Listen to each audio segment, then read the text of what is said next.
Hello everybody! What's up you guys? Hello angels! Welcome back to my channel and mga bago, welcome to my channel. It's me, Myles, M-Y-L-E-S. Yes! And today, magre-review tayo ng Roto Eye Drops, Roto V.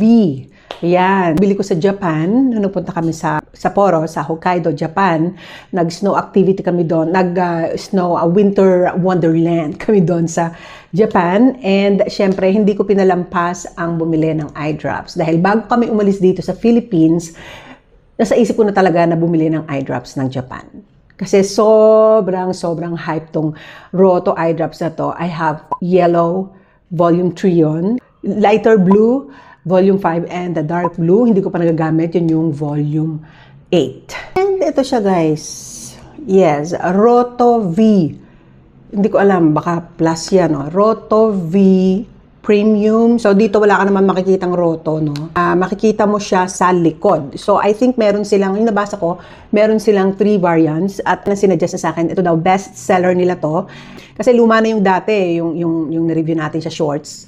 Luma na daw yun. Ito may nakalagay dito, Roto Eye Drops for Tired Eyes. Ayan, may nakalagay diyang Roto Eye Drops for Tired Eyes. Naghahanap talaga ako ng Roto na eye drops. So, tinanong ko yung nasa Sapporo. Ito yung tinuro niya sa akin. Best seller daw to. Number 1 daw nila tong Roto Eye Drops. So, ako naman, sige, go. Pero medyo price ito ng kaunti kaysa dun sa mga nakikita natin sa TikTok na mga Roto Eye Drops, yung mga ginagamit ng mga showbiz, Catherine Bernardo, di ba, nakikita natin na gumagamit sila ng mga Roto Eye Drops. Iyon, okay lang yung presyo nun. Ito, medyo may kamahalan to. Tapos, sinearch ko siya. Guys, sinearch ko siya sa online. Mas mahal pa. Para lang i-share sa inyo, nag-search ako ito. Ano siya? Takaski.com, mismo Japanese. Roto Premium Eye Drop 15 ml made in Japan is 1,945 ang isa. Nung binili namin sa Japan to, hindi ganun ang presyo nito, guys. Especially designed to ease tiredness from reading excessively. Number 2 is dry eyes. And number 3 is blue light damage from looking at digital gadgets too much. Yun ang sabi dito sa Takaski.com. Contains 12 types of ingredients, which is the largest amount in Japan. Ayan. Apply 1 to 2 drops 5 to 6 times a day. Pero hindi ko naman magawa yun. 5 to 6. Siguro mga hanggang 3 times, 2 to 3 times a day lang ako. Pero minsan sa isang araw, hindi ako nag-eye drop. Pero talaga namang, nung ginamit ko siya, refreshing. Do not use with contact lens on. Hindi siya pwede sa contact lens. Do not use with contact lens on. Roto, hindi siya pwede sa may contact lens. Kasi merong Roto eye drops na pwede sa contact lens. Yung lychee yata, pwede yata sa ano yun sa contact lens. Ayun, marami kasing klase nito guys, Roto eye drops na to. Kung pupunta talaga kayo sa Japan at kung mapapanood yung vlog ko, actually wala pa siya dito sa YouTube, di ko pa na-edit. Matagal-tagal pa pinakita ko doon na iba't ibang klase ng eye drops, Roto eye drops, meron sila. Roto produces leading eye drops in Japan, trusted since its establishment in 1899. Yes. Meron sila palang pink. At nakita ko meron din silang kulay dilaw. Search natin yung mga nila, variants nila. Yes, meron silang gold, hindi yellow. Para saan yun? Nakalimutan ko na magkano bili ko dito and I think nasa vlog yun. But anyway, nagamit ko na siya. Sabi kasi ng ophthalmologist ko dati, huwag mo ipapatak directly sa mismong katulad ng nakalagay dito. So, ang mangyayari, parang ipapatak mo lang siya sa parang pinaka dito lang. Ayan, dyan. So, sa nakikita nyo, maugat talaga ang mata ko. Maugat talaga siya. Pagbukas nyo, meron siya mga papel na ganyan na hindi nyo rin naman maintindihan, ano? Ayan. Wala siyang English. Wala English, di ba? Sayang, ano? Parang trusted pa naman ng mga Japanese sa mga ganyan. Mga eye drop. So, pag feel mo magbasa, saan ka magbabasa dyan? O, pak. Yung binili ko to sa sa Sapporo, dun sa drugstore. Nakalagay itong parang free nila. Hindi ko pa nagagamit kasi parang siyang gamot. Ang arte ko magsalita, di ba? Ayan siya, Meron siyang parang pre-sample dyan. Di ba? Ang nagamit ko na actually ay ito. Ito siya. Alam nyo ba, sa Sapporo pa lang ginamit na ng sweetheart ko to. Pinata ko sa kanya. Kasi nga, ang sabi ko dun sa Japanese, kung wala siyang menthol, hindi ata kami nagkaintindihan. Sobrang lakas ng menthol nito, guys, ha. Kung bibili kayo nito, Sobrang lakas ng mentol. Hindi kami nagkaintindihan ng Japanese doon sa Poro. Sabi niya walang mentol daw. Ayoko nga ng ano dahil nanggaling na ako dun sa tatlong volume 3, 8. Actually, yung 3, sobrang low ng mentol nun. Pero sabi ko, tama na sa akin ng mentol. So, sabi niya, wala daw mentol. My golly, ang lakas ng mentol nito. So, ginamit ng sweetheart ko to. May amoy siya. May amoy. Amoy mentol. May amoy. Kakaiba yung kanyang parang pinakaano dyan. Don't touch it kasi baka makontaminate. Yung kanyang lalagyan kasi meron siyang parang pinaka-lock. So, itatry na natin siya. So, kailangan natin itong mga ganito, guys. Kasi lagi tayong babad sa gadget. Ngayon pa lang, sinasabi ko na sa inyo, pagka pinapatak ko siya, well, yung ugat kong malalaki sa mata, hindi niya natatanggal.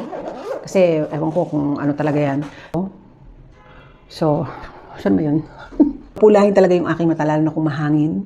Tapos, pagka sobra sa ilaw, namumula siya. Well, isa pang namumula yung mata ko, isa pang senyales ay antok. Pagka-antok ako, busog ganun. Ayun, magpatak na tayo ng Roto-V. Tingnan natin ang mata ko.